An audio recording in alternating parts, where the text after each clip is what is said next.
Radhe Krishna everyone. आज हम बात करते हैं सूर्य ग्रह की। सूर्य ग्रह जब तृतीय भाव में सेकंड हाउस में तुला राशि में होंगे तो किस प्रकार से फल प्रदान करेंगे वो समझते हैं। कन्या लगन की कुंडली में सेकंड हाउस में सूर्य का क्या फल होगा जब ये चित्रा, स्वाति या विशाखा नक्षत्र में होंगे, ये भी हम जानेंगे। तो जब हम बात करते हैं सेकंड हाउस की, तो द्वितीय भाव जो होता है वो कुटुंब का होता है, वाणी का होता है। सेकंड हाउस से हम जो है प्रारंभिक शिक्षा देखते हैं, भोजन व्यवहार देखते हैं, भोजन कैसा भोजन पसंद करते हैं वो देखते हैं। इस तरह से हम चीज़ें देखते हैं सेकंड हाउस से। यहाँ पर सूर्य होने से और वो भी नीच राशि के होने से, यानी कि यहाँ पर तुला राशि में डेबिलिटेड सन के होने से एक एवरेज फल मिलेगा। नेटिव को हमेशा डिज़ायर रहेगी कि वो एक उच्च पद पर जाए, वो अपने करियर में कुछ अच्छा करे या एक रिस्पेक्ट उन्हें मिले, इसकी डिज़ायर हमेशा रहती है। जब हम बात करते हैं यहाँ के सूर्य दो केसेस में बहुत अच्छा फल देंगे। जब यहाँ पर तुला राशि के जो स्वामी हैं शुक्र, वो अपनी उच्च राशि में चले जाते हैं, यानी कि वो पाइसेस में चले जाएंगे, मीन राशि में सप्तम भाव में, यहाँ पर जहाँ 12 नंबर लिखा हुआ है। यदि शुक्र का प्लेसमेंट यहाँ पर है तो ये यहाँ बहुत पॉजिटिव रिजल्ट देंगे। दूसरे केस में यदि सूर्य के साथ सैटर्न है, यानी कि शनि ग्रह है कंजक्शन में, सूर्य शनि की युति है, तो हम कहेंगे कि ये बहुत अच्छा फल देगा, क्योंकि यहाँ पर शनि जो है उन्होंने नीच भंग कर दिया है। यहाँ पर सैटर्न के होने से ये पॉजिटिव रिजल्ट प्रदान होगा। वहीं यदि हम बात करें तो ओवरऑल यहाँ पर सूर्य और किसी अन्य ग्रहों के साथ कंजक्शन में, जैसे कि मंगल, शनि, राहु, केतु, प्रॉब्लमेटिक होगा। बुध के साथ फिर भी ठीक होगा, लग्नेश होकर के सेकंड में कंजक्शन करेंगे तो फिर भी एक एवरेज फल कह सकते हैं। अगर हम बात करें यहाँ पर सूर्य, तो ये कुटुंब से संबंधित चीज़ों में, जो पारिवारिक चीज़ों में प्रॉब्लमेटिक होगा। डोमिनेशन यहाँ पर कुटुंब का देखा जाएगा नेटिव के ऊपर, इस कारण से ये प्रॉब्लमेटिक हो सकता है। वाणी जो है वो प्रभावशाली होगी अगर बुध के साथ कंजक्शन है, नहीं तो यहाँ पे वाणी भी एक एवरेज फल ही प्रदान करेगा। यहाँ पर हमेशा रिस्पेक्ट और एक सेल्फ रिस्पेक्ट और एक हायर पोजीशन पाने के लिए नेटिव का जो है डिज़ायर रहता है। इसके अलावा यदि हम बात करें तो जो जेनेटिक चीज़ें हैं वो उनमें ट्रेट्स देखे जा सकते हैं। काफ़ी हद तक जो पर्सनालिटी है वो भी जेनेटिकली देखी जा सकती है। और जो हेयर लॉस है, जो सर पे बालों से संबंधित प्रॉब्लम है, ये भी यहाँ पर बहुत ज़्यादा देखा जा सकता है मेल्स में स्पेशली। और जेनेटिक जो चीज़ें हैं वो देखी जा सकती है कि वो जो पीढ़ियों से चली आ रही है वो चीज़ें यहाँ पर संबंधित होकर हम देख सकते हैं।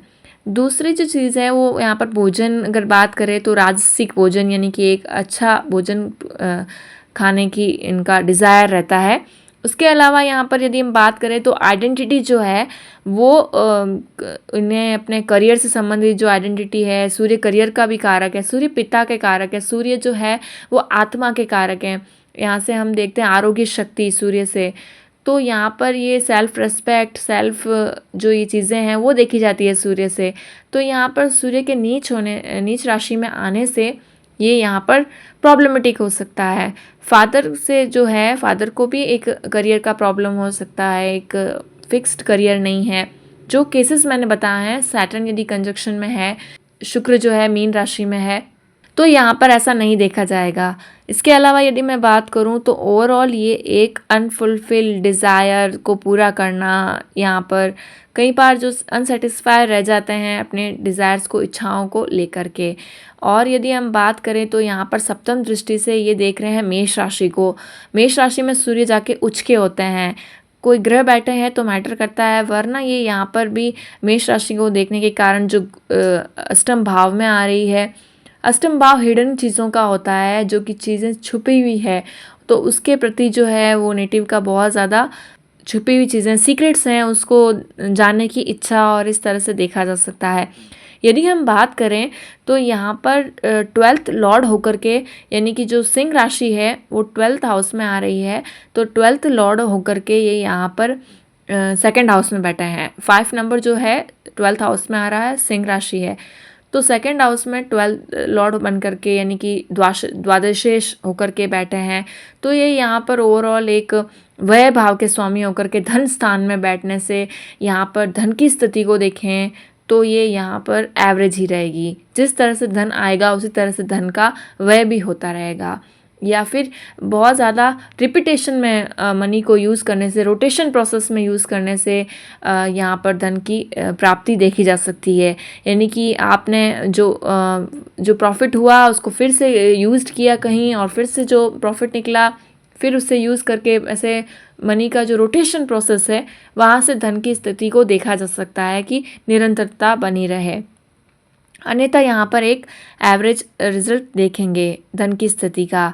वहीं यदि हम बात करें तो यहाँ पर काफ़ी ज़्यादा एग्रेशन, अननेसेसरी एग्रेशन या फ्रस्ट्रेशन, इस तरह से चीज़ें देखी जा सकती है। मंगल कहीं दृष्टि डाले या मंगल के साथ कंजक्शन हो तो भी, और इस तरह से चीज़ें देखी जा सकती है कि एक कुटुंब का जो है वो डोमिनेशन देखा जा सकता है। ये सारी चीज़ें हम देख सकते हैं। अगर हम नक्षत्रों की बात करें तो यहाँ पर सूर्य चित्रा नक्षत्र में, स्वाति नक्षत्र में या विशाखा नक्षत्र में होंगे। चित्रा नक्षत्र के 3rd चरण और 4th चरण में सूर्य यहाँ पर होंगे, 3य और 4th चरण में। यहाँ के पहले के 2 चरण जो हैं वो कन्या राशि में गए थे, सूर्य जब कन्या राशि का प्लेसमेंट का था। चित्रा मंगल का नक्षत्र होता है। मंगल के नक्षत्र में चित्रा सूर्य का होना एक एग्रेशन तो बताता है। इसके अलावा ये क्रिएटिविटी का नक्षत्र है। यहाँ से क्रिएटिविटी या जो एक चार्मिंग पर्सनालिटी के साथ जो कुछ आर्ट वर्क में कोई खासियत हासिल की हो या कोई कला हो या कुछ अच्छा क्रिएट करने की जो है वो नेचर रहता हो पर्सन का, ऐसा देख सकते हैं नेटिव का। तो उस तरह से यहाँ पे बैलेंस काफ़ी देखा जा सकता है। तुला राशि है, तुला राशि भी शुक्र की राशि है, वो भी एक क्रिएटिविटी और उससे जुड़ी है। तो यहाँ पर ओवरऑल एक अच्छा देखा जा सकता है। अगर हम बात करें तो शो ऑफ और यहाँ पर ये भी देखा बहुत ज़्यादा होता है, या सेल्फ को एक्सप्रेस करना, हमेशा सेल्फ एक्सप्रेशन की तरफ रहना, ये देखा जा सकता है। यानी अपने आप को एक तरह से बहुत ज़्यादा हाईलाइट करना। उसके अलावा जो है अपने थॉट्स को एक्सप्रेस करना, क्रिएटिव मैनर में करना। तो ये अपने क्रिएटिव मैनर्स में अपनी सोच को एक्सप्रेस करके बताना, ये सारी चीज़ें यहाँ पर देखी जा सकती है। यहाँ पर एक बाहर से बहुत अच्छा चीज़ें दिखना, बाहर से सब कुछ अच्छा दिख रहा है, ऐसा लग रहा है नेटिव बहुत ही ज़्यादा सक्सेसफुल है अपनी लाइफ में या बहुत खुश है, पर इनसाइड एक स्ट्रगल चलता रहता है ऐसे नेटिव के जिनके सूर्य चित्रा नक्षत्र में होते हैं। खासकर 3rd चरण वाले, जिनका 3rd चरण होता है उनके नवमांश कुंडली में, जो कि नवमांश में भी जाकर के सूर्य जो है वो तुला राशि में ही होंगे। तो जब 3rd नवमांश में होंगे, 3rd चरण में होंगे, तो नवमांश में तुला राशि में सूर्य की प्लेसमेंट से वर्गोत्तम बनाती है सूर्य को। ये वर्गोत्तम है प्लैनेट है जो कि पॉजिटिव रिजल्ट देते हैं, और अगर नेगेटिव है तो बहुत ज़्यादा नेगेटिव दे सकते हैं। अपनी चीज़ों में बहुत ज़्यादा ये चीज़, ऐसे प्लैनेट्स जो हैं अपनी जो ट्रेड्स हैं उसमें बहुत ज़्यादा ये स्पेसिफाई होते हैं।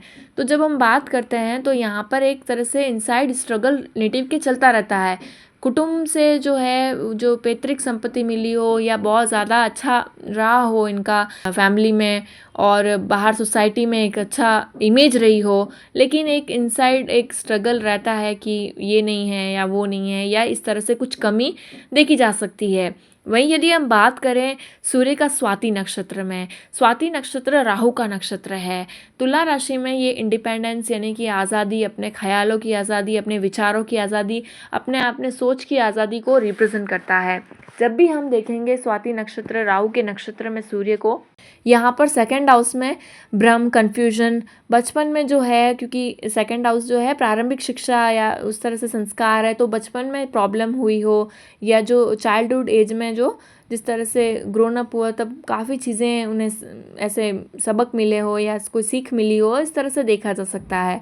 वहीं यदि हम बात करें तो यहाँ पर एक वाणी में रहस्य है। वाणी या बात कम करना या बात करने पर सोच समझ के बात करना या ज़्यादा गहराई में जाके सोचना, राहु का है ना, तो कन्फ्यूजन वाला मैटर यहाँ वाणी में या बातचीत करने के तरीके में देखा जा सकता है।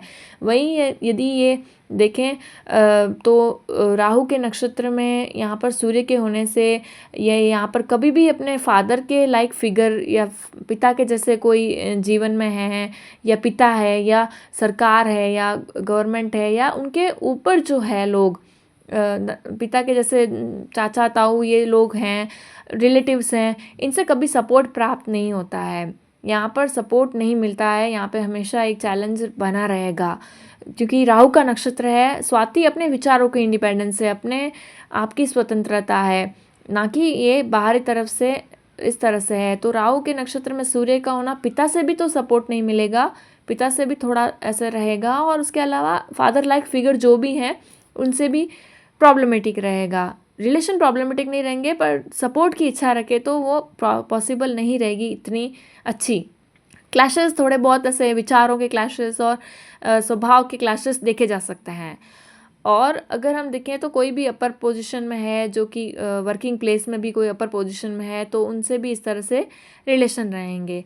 तो अगर हम यहाँ पर देखें तो करियर देखते हैं हम सूर्य से, करियर का भी वो देखा जाता है, मान सम्मान रिस्पेक्ट, और समाज में मान सम्मान रिस्पेक्ट, ये सब चीज़ें देखते हैं।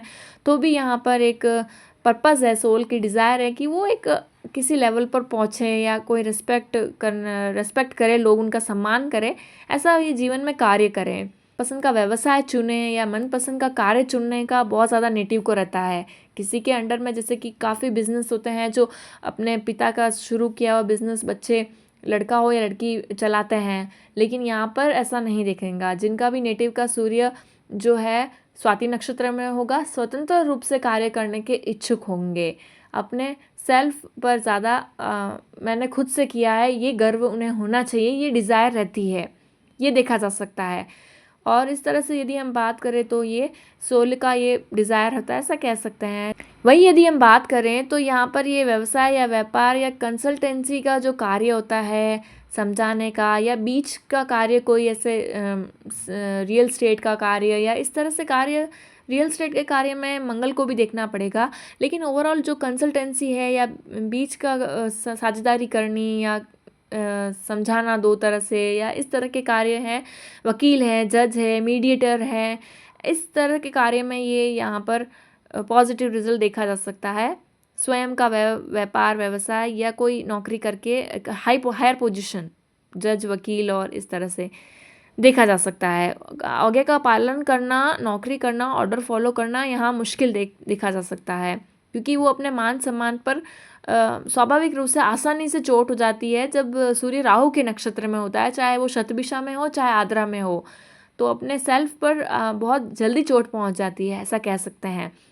वहीं यदि हम बात करें और, तो यहाँ पर जिस तरह से मैंने पहले भी कहा था कि अगर सैटर्न कंजक्शन में है तो गवर्नमेंट जॉब लगेगी, और वो अच्छा फल प्रदान होगा। नीच भंग राजयोग के साथ सूर्य शनि की युति होगी, तो ये यहाँ पर बहुत ही पॉजिटिव हाई लेवल की गवर्नमेंट जॉब, और इस तरह से कि वो हमेशा अपलिफ्ट होते रहें, ऐसा देखा जा सकता है।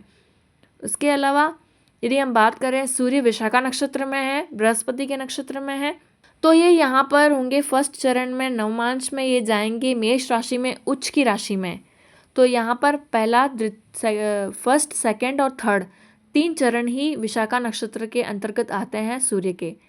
तो सूर्य फर्स्ट, सेकंड या थर्ड चरण में होंगे, तो ये यहाँ पर फर्स्ट चरण जो है वो बहुत इंपॉर्टेंट है, क्योंकि वो मेष राशि में जा रहा है नवमांश में, यानी कि बाद में जो जीवन के आधे जीवन के बाद में या लगभग बाद में उनके उन्नति दिखाई देती है बहुत ज़्यादा, और एक जो डिज़ायर थी कि हमें रिस्पेक्ट मिले, सम्मान मिले, वो फुलफिल होती हुई देख सकते हैं जब सूर्य प्रथम चरण में होंगे विशाखा नक्षत्र में। विशाखा नक्षत्र में, बृहस्पति के नक्षत्र में, यहाँ पर नेचुरल रूप से ज्ञान देना, कंसल्टेंसी करना, या जो है मीडिएटर के थ्रू जैसे करते हैं, या काउंसलिंग करना, या फिर किसी एजुकेशन सेक्टर में होना। एजुकेशन सेक्टर में देखा जा सकता है कि एजुकेशन खुद का इंस्टीट्यूट है, या फिर ये कोई टीचिंग का जॉब करते हो, एज ए करियर इन्होंने चूज़ किया हो, ऐसा देखा जा सकता है। या जो कुटुंब है उसमें भी एक तरह से देखा गया है कि बहुत ज़्यादा टीचर्स हैं यहाँ पर, ऐसा देखा जा सकता है। तो इस तरह से शैक्षणिक संस्था से जुड़े हुए होते हैं और ओवरऑल ये एक गुरु का कहीं प्लेसमेंट अच्छा है तो एक अच्छा मार्गदर्शन मिलता है जीवन में। 11th हाउस में 11वें एकादश भाव में जो गुरु हैं कर्क राशि के, तो भी ये पॉजिटिव है। और इस तरह से मीन राशि के गुरु हैं, धनु राशि के गुरु हैं, या इस तरह से पॉजिटिव रिजल्ट देखने को मिल सकता है। इस तरह से आज हमने बात की सूर्य तुला राशि में सेकंड हाउस में कैसे फल देंगे और चित्रा नक्षत्र, स्वाति नक्षत्र, विशाखा नक्षत्र में किस प्रकार से फल प्रदान करेंगे। यहाँ पर सूर्य डिसिप्लिन लाने से जीवन में काफ़ी अच्छा फल देंगे। डिसिप्लिन लाएं, रेमेडीज़ यही है, डिसिप्लिन लाएं अपने जीवन में। सूर्य नमस्कार करें, सूर्य जो है योगा और प्राणायाम, और उसके अलावा सूर्य भगवान को सुबह उठ के जल देना, और इस तरह से ये जो है अपने से बड़ों का सम्मान करना, चाहे ओपिनियंस नहीं मिलते हो लेकिन एक रिस्पेक्ट उन्हें देना। इस तरह से पॉजिटिव होकर के आप समझ सकते हैं कि ये इनकी रेमेडीज़ होगी अगर बुरा प्रभाव दे रहे हैं तो आज हमने बात की सूर्य तुला राशि में कैसा फल देंगे। अगर आपने इसे रिलेट किया है तो लाइक, शेयर, सब्सक्राइब करिएगा। राधे राधे।